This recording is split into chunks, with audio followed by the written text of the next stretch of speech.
In this guide, I'm going to show you how to accept follower request or follow request in Instagram. Before we get into this guide, make sure to like the video and subscribe to the channel with all notifications on. It really does help with the channel and it lets us know that you want more content like this. We'd greatly appreciate it. And if at any point throughout this guide you did have any questions, just ask them down in the comment section below and we could help you out further. I'm going to be doing my best to reply to every single comment down there. Begin by opening up the Instagram app and going to the home screen.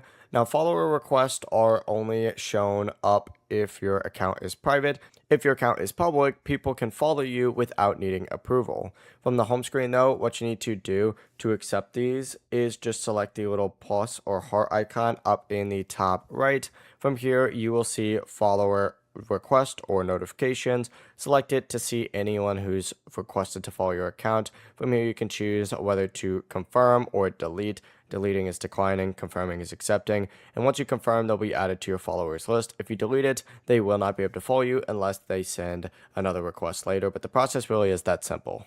Before you leave this guide, make sure to like the video and subscribe to the channel with all notifications on. It really does help the channel and it lets us know that you want more content like this. We'd greatly appreciate it. And if at any point throughout this guide you did have any questions, once again, ask them down in the comment section below and we could help you out further. I'm going to be doing my best to reply to every single comment down there. Have a great rest of your day though. Peace.